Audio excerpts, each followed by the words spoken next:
Hello aspirants, आज हम economics के अंडर जो टॉपिक पढ़ेंगे वो है टैक्सेशन इन इंडिया।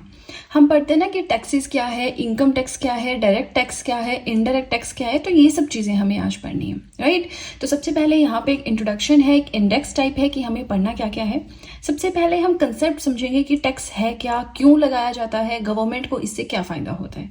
सेकेंड है सेस, एक टर्म यूज होती है सेस एंड टैक्स। तो इन दोनों में क्या डिफरेंस है, सरचार्ज क्या होता है। ये तीन इंपॉर्टेंट टर्म्स हैं टैक्स के अंडर जो आती हैं, टैक्स, सेस एंड सरचार्ज।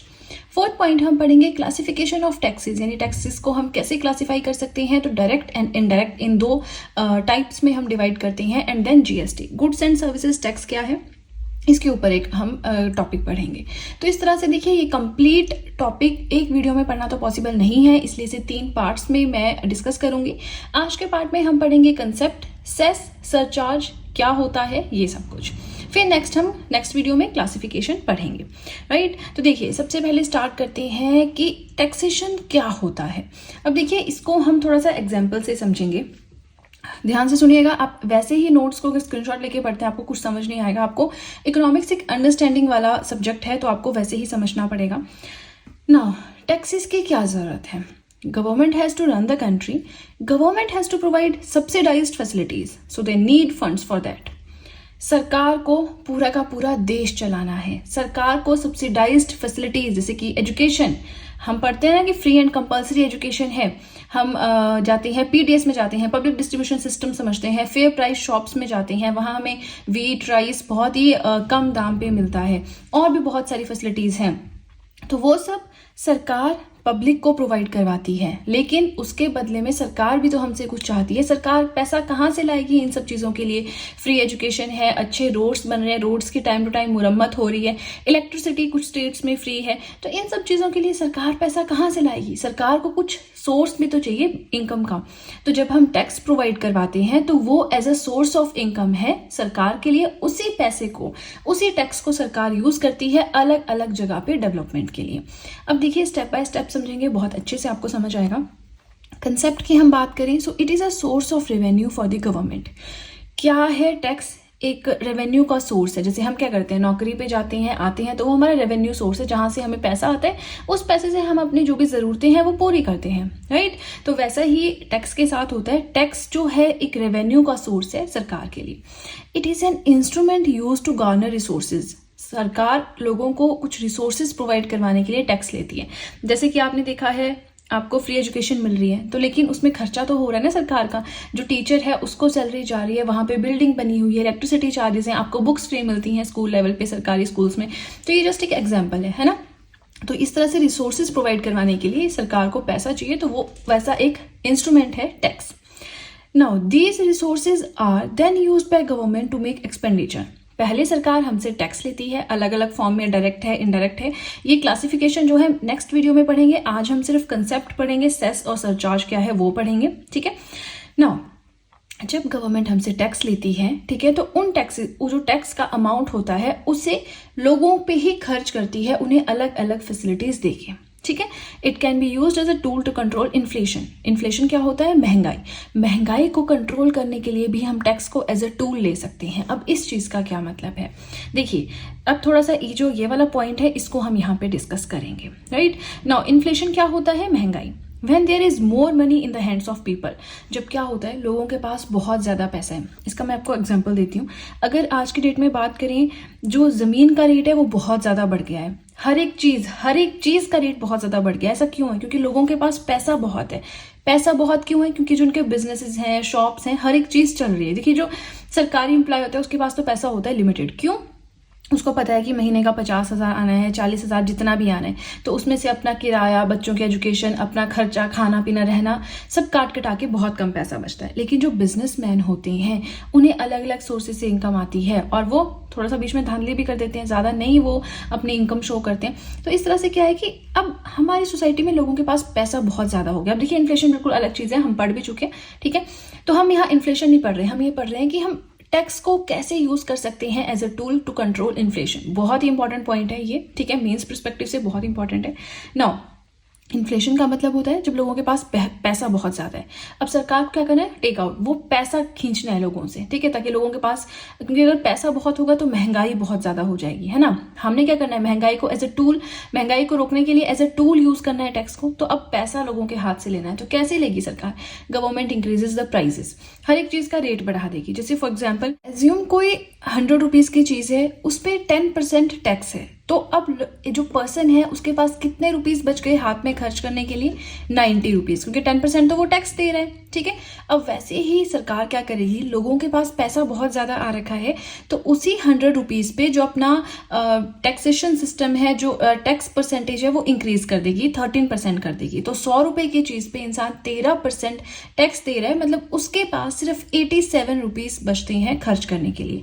ये जो परसेंटेज में है, ये है rate of taxation. I hope आपको ये कंसेप्ट समझ आया हो ना। टैक्सेशन को और अच्छे से एक बार देखते हैं यहाँ पे कि क्या एक्सप्लेन किया हुआ है।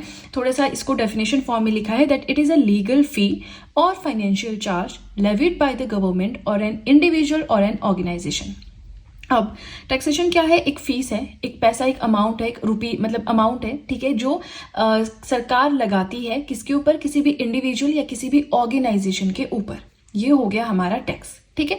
अब देखिए सबसे पहले अगर हम बात करें, अगर हम देखें कि कहाँ पे टैक्स का हमें ये सिस्टम दिखता है, तो जूलियस सीजर ने सबसे पहले 1% सेल्स टैक्स लगाया था, जो कि रोमन डिक्टेटर थे। इनके बारे में ज़्यादा पढ़ने की जरूरत नहीं है, यहाँ से क्वेश्चन नहीं आता है, बट हल्का सा आपको पता होना चाहिए। सेकेंडली अर्थशास्त्र जो हमारी है, जो हम एंशियंट में बहुत ज़्यादा पढ़ते हैं, which is written by Kautilya, यहाँ पे इलेबोरेट टैक्सेशन सिस्टम का हमें पता चलता है। एंड मोर और लेस आज भी इंडियन गवर्नमेंट इन्हीं का जो टैक्सेशन सिस्टम था उसे फॉलो करती है, ठीक है। नाउ मैंने कोशिश की मैं अच्छे से एक्सप्लेन करूं। अभी देखिए हमें काफ़ी कुछ और पढ़ना है, सेस क्या होता है, सरचार्ज क्या होता है, टैक्सेशन का थोड़ा सा पढ़ेंगे। तो बस आप थोड़ा सा पेशेंस बना के रखें, और वीडियो पसंद आए तो लाइक ज़रूर कीजिएगा। नाउ नेक्स्ट पॉइंट आता है that tax is collected as a revenue for public works done by government. Like देखिए एक्सप्लेन मैंने आपको कंसेप्ट ऑलरेडी कर दिया है, लेकिन यहाँ पे थोड़ा सा बुकिश लैंग्वेज में देखेंगे कि कैसे कैसे हम उसको लिख सकते हैं अपनी आंसर राइटिंग में। तो टैक्स जो सरकार कलेक्ट करती है वो एज अ रेवेन्यू रहता है सरकार के लिए, एक इनकम का सोर्स रहता है जो आम जनता के लिए ही उसे यूज करती है सरकार, ठीक है। जैसे हेल्थ डिपार्टमेंट है, हेल्थ इंफ्रास्ट्रक्चर है, कोई बिल्डिंग बन रही है, हॉस्पिटल बन रहा है, तो कैसे बन रहा है, सरकार के पास पैसा कहाँ से आ रहा है, टैक्स के थ्रू ही आ रहा है।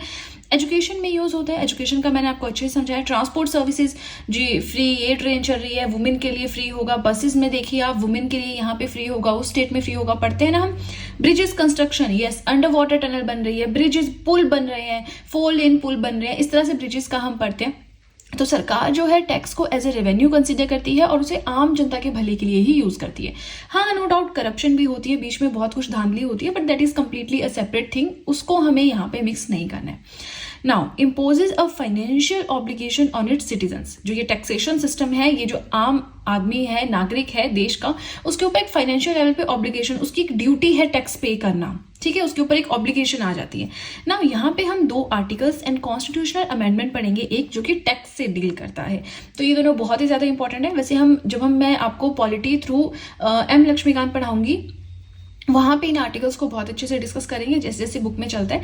फिलहाल आर्टिकल 265 क्या बोलता है, authority of law is required. Tax बिना लॉ की अथॉरिटी के नहीं लगा सकते, should be backed by the law. कानून में प्रोविजन होना चाहिए कि आप टैक्स लगा रहे हो, ऐसा नहीं मन किया कि चलो आज ये वाला टैक्स लगाते हो और एकदम से टैक्स इंपोज हो जाता है, नहीं। ये अब मैंने आपको लोकल सिंपल सी भाषा में समझाया। एग्जैक्टली आर्टिकल 265 क्या बोलता है, that whatever tax is being charged need to be backed by the law passed by the parliament और बाय द स्टेट लेजिस्लेचर। कोई भी टैक्स अगर इम्पोज किया जा रहा है तो वो वैसे इम्पोज नहीं किया जा सकता कि चलो जरूरत है ये चीज, इस चीज की जरूरत है टैक्स लगा दिया, नहीं। कोई भी टैक्स सिर्फ तभी लगाया जा सकता है, तभी इम्पोज किया जा सकता है अगर उसके लिए प्रॉपर कानून, प्रॉपर लॉ बनाया गया हो, जो कि पार्लियामेंट के द्वारा पास किया गया हो या फिर स्टेट लेजिस्लेचर के द्वारा, यानी सेंट्रल लेवल पे पार्लियामेंट के द्वारा पास किया होना चाहिए या फिर स्टेट लेवल पे स्टेट लेजिस्लेचर के द्वारा पास किया जाना चाहिए, ठीक है। ये बोलता है आर्टिकल 265, राइट, कि हमें कानून की अथॉरिटी चाहिए किसी भी लॉ, किसी भी टैक्स को इम्पोज करने के लिए। नाउ आर्टिकल 246 क्या बोलता है, it grants power to central and state government to make laws with respect to GST imposed by centre और सच स्टेट। अब आर्टिकल 246 क्या करता है? अब देखिए आर्टिकल 246 और भी बहुत सारी चीज़ों से डील करता है, बट जो क्लॉज इसका टैक्सेशन से रिलेटेड है वो हम अभी पढ़ रहे हैं। सो आर्टिकल 246 इतनी पावर देता है सेंटर को और स्टेट गवर्नमेंट दोनों को कि वो जीएसटी से रिलेटेड लॉज बना सकती है। अगर सेंटर जो है जीएसटी इम्पोज कर रहा है जिन जिन जगह पे, उन जगहों के लिए सेंटर जो है लॉज बना सकती है। जिन जिन जगह पे स्टेट जो है जीएसटी इम्पोज कर रहा है और पैसा स्टेट के पास जा रहा है, वहां पे स्टेट जो है वो लॉज इम्पोज कर सकती है, लॉज अपने बना सकती है। ये पावर है 246 आर्टिकल के under. Now 73rd and 74th constitutional amendment क्या बोलते हैं? तो देखिए वैसे तो हम पढ़ते हैं पंचायती राज से रिलेटेड है, म्यूनिसिपैलिटी से रिलेटेड है, बट इनमें और भी प्रोविजन है रिलेटेड टू टैक्सेशन, और वो क्या है? Provisions to levy taxes by panchayats and municipalities. इतनी पावर पंचायतों के पास भी है, म्यूनिसिपैलिटीज के पास भी है कि वो टैक्सेस इंपोज कर सकती हैं, टैक्सेस जो है वो लगा सकती हैं। ठीक है जी, अब आई होप आपको समझ में आ रहा है। कोई भी डाउट है मुझे कमेंट सेक्शन में जरूर बताएं। देखिए अभी मैं टैक्सेशन सिस्टम पढ़ा रही हूँ, अगर आपको किसी भी टॉपिक में डाउट रहता है एक अलग से वो टॉपिक में टैक्सेशन से रिलेटेड लेकर आ सकती हूँ, अदरवाइज एक बार कंप्लीट हो गया फिर से वो पेस बनाना मुश्किल रहता है। ठीक है, नाउ सेस क्या होता है, सरचार्ज क्या होता है? ये आपको ना कई जगह पे मिलेगा कि इतना सेस इंपोज हुआ, इतना सरचार्ज हुआ, तो वो क्या है? बहुत ही ज्यादा सिंपल है, ध्यान से सुनिएगा। Now cess must only be applied to the purpose for which it is levied. क्या होता है? मान लीजिए हम बोलते हैं एजुकेशन टैक्स लगा, यहाँ पे टैक्स नहीं करना, यहाँ पे सेस आएगा, ये दोनों काट दो, यहाँ पे आएगा सेस, यहाँ भी आएगा सेस। अगर हम बोलते हैं कि एजुकेशन सेस इंपोज हुआ है, स्वच्छ भारत सेस इंपोज हुआ है, इसका मतलब एक तरह से टैक्स ही होता है ना। तो इसका मतलब ये है कि जो पैसा इससे कलेक्ट होगा, इस एजुकेशन सेस को लगा के जो पैसा कलेक्ट होगा, वो पैसा सिर्फ और सिर्फ एजुकेशन सेक्टर में यूज किया जाएगा। स्वच्छ भारत सेस, अगर इसके अंदर जो भी पैसा कलेक्ट होता है वो सिर्फ भारत को स्वच्छ रखने के लिए यूज किया जाएगा। तो इसका मतलब है कि सेस जब इंपोज किया जाता है तो उसका एक पर्टिकुलर पर्पज होता है, और जब पैसा कलेक्ट होता है तो वो उसी पर्टिकुलर पर्पज को वेरीफाई पूरा करने के लिए जो है यूज होता है। Now imposed on all tax payers. अब जितने भी टैक्स पेयर्स हैं, जो भी टैक्स पे करते हैं, उन सबके ऊपर ही लगता है। ठीक है, ऐसे नहीं किसी पर्टिकुलर इंसान पे लगेगा, जो जो टैक्स देते हैं उन सबके ऊपर लगेगा। नाउ इस तरह से सेस क्या है? It is a tax on tax, मतलब जो इंसान टैक्स पहले दे रहा है, ठीक है, उसको एक और टैक्स देना है, इस तरह से ये है। पे टू द CFI, ये क्या है? Consolidated fund of India, article 266(1), जो कि इंडियन पॉलिटी में रिसेंटली मैंने वन लाइनर्स में आपके साथ डिस्कस किया है। Now consolidated fund of India जो है उसमें ये सारा जाता है। आई होप आपको समझ में आया है। सेस किसी पर्टिकुलर पर्पस के साथ लगता है, जिस पर्पस के लिए इंपोज किया जा रहा है, पैसा आने वाला पैसा उसी पर्पस पे यूज किया जाएगा। जितने भी टैक्स देते हैं देश में उन सबको सेस देना होगा। It is also known as a tax on tax, जो कि पे किया जाता है, आम आदमी की जेब से जाता है सीधे कंसोलिडेटेड फंड ऑफ इंडिया में। सेकेंड साइड पे आता है सरचार्ज। क्या होता है? ध्यान से सुनिएगा। It is a fee added to any tax that has already been paid. कोई भी इंसान है वो ऑलरेडी टैक्स दे रहा है, लेकिन उसको उसके ऊपर एक और टैक्स देना होगा। इसका क्या मतलब है? यहाँ भी हम दो टैक्स दे रहे हैं, यहाँ भी तो जो इंसान अपना सिंपल टैक्स दे रहा है उसको सेस देना पड़ेगा, तो यहाँ भी जो इंसान ऑलरेडी एक टैक्स दे रहा है उसको ऊपर से सरचार्ज देना पड़ेगा। इसका मतलब क्या है? देखिए, it is not levied for any particular reason. पहला पॉइंट तो ये, जैसे एजुकेशन सेस है, एजुकेशन के लिए लगा, इसमें ऐसा कोई रीजन नहीं है, कोई रीजन बताने की जरूरत नहीं है क्यों लगा रहे हैं, बस आपको सरचार्ज देना होगा तो देना होगा। ठीक है, अब ये सबको नहीं देना होता, यहाँ पे जितने टैक्स पेयर्स हैं सबको देना होता है। यहाँ पे सिर्फ जो हाई इनकम स्लैब्स, जिनकी इनकम बहुत ज्यादा है, बड़े बड़े बिजनेसमैन हैं, उनको ये सरचार्ज देना होता है। जिनको हम अल्ट्रा वेल्दी कैटेगरी में रखते हैं उन लोगों को ये सरचार्ज देना होता है। अब क्यों? क्योंकि सरकार का मानना है जो बहुत ज्यादा पैसा कमा रहे हैं, जो बहुत ज्यादा वेल्दी है, वो सरकार के रिसोर्सेज भी तो ज्यादा यूज कर रहा है। कोई भी काम है, बिजनेसमैन है, कॉन्ट्रैक्टर है, वो ऑफिस जाएगा, सरकारी ऑफिस के चक्कर उसके लगते रहते, तो इस तरह से वो रिसोर्सेज भी तो सरकार के ज्यादा यूज कर रहा है, इसलिए उसे टैक्स भी ज्यादा देना होगा। अब जो सिंपल टैक्स चल रहा है उसका वो तो ठीक है, बट उसके ऊपर एक उसको सरचार्ज देना होता है कि हाँ, फॉर एग्जांपल अगर किसी इंसान की इनकम 30 लाख है एक साल की, या फिर 40 लाख है एक साल की, जो कि ऑलरेडी फिक्स किया होता है सरकार ने, तो उसके ऊपर उस इंसान को, उस अल्ट्रा वेल्दी पर्सन को कुछ और सरचार्ज, कुछ परसेंटेज रखी होती है, वो भी देना पड़ता है। जो तो टैक्स देगा वो तो देगा, उसके ऊपर सरचार्ज देना पड़ता है। ठीक है, तो गवर्नमेंट का मानना है कि इस तरह के इंसान रिसोर्सेज भी तो ज्यादा यूज कर रहे हैं, प्लस जो इनकम पैरामीटर है कि कितनी इनकम के ऊपर सरचार्ज देना होता है इंसान को, वो फिक्स होता है। ठीक है, तो अब देखिए हमने आर्टिकल्स इससे रिलेटेड पढ़े, सेस और सरचार्ज पढ़ा, काफी ज्यादा चीजें पढ़ी, तो मुझे नहीं लगता आपको कोई डाउट रहा होगा। नेक्स्ट जो वीडियो आएगा उसमें हम सोली टाइप्स ऑफ, या कह लीजिए क्लासिफिकेशन ऑफ टैक्सेस के बारे में पढ़ेंगे, डायरेक्ट एंड इनडायरेक्ट टैक्सेस, फिर डायरेक्ट डायरेक्ट टैक्सेस में कौन कौन से आते हैं, इनकम टैक्स है, ये है, वो सब पढ़ेंगे। इनडायरेक्ट टैक्सेस में कौन कौन से आते हैं वो सब पढ़ेंगे, ठीक है। उसके बाद नेक्स्ट वीडियो में हम जीएसटी पढ़ेंगे। तो हमारा सिर्फ 3 ही पार्ट्स का वीडियो होगा और डेली मैं एक वीडियो अपलोड कर दूंगी, तो 3 दिन में टैक्सेशन खत्म हो जाएगा। मे बी अगर वीडियो जल्दी बन जाती है, मैं जल्दी नोट्स बना लेती हूँ, तो एक दिन में 2 वीडियोस भी आ सकती है, ठीक है। चलिए आज के लिए इतना ही। आई होप मैंने जो पढ़ाया आपको समझ में आया है। वीडियो पसंद आई है तो लाइक जरूर कीजिएगा, चैनल को जरूर सब्सक्राइब करें, बेल आइकन को प्रेस करें, सो दैट मैं जैसे कोई वीडियो अपलोड करूं सबसे पहले नोटिफिकेशन आपके पास पहुंचे। प्लस जो भी आपके फ्रेंड्स हैं जो भी गवर्नमेंट एग्जाम्स के लिए प्रिपेयर कर रहे हैं, उनके साथ भी मेरे चैनल का लिंक जरूर शेयर करें, so that in handwritten notes का उन्हें भी कुछ फायदा हो सके। तो चलिए फ्रेंड्स, आज के लिए इतना ही। अब हम मिलेंगे नेक्स्ट वीडियो में। So that's it and see you soon.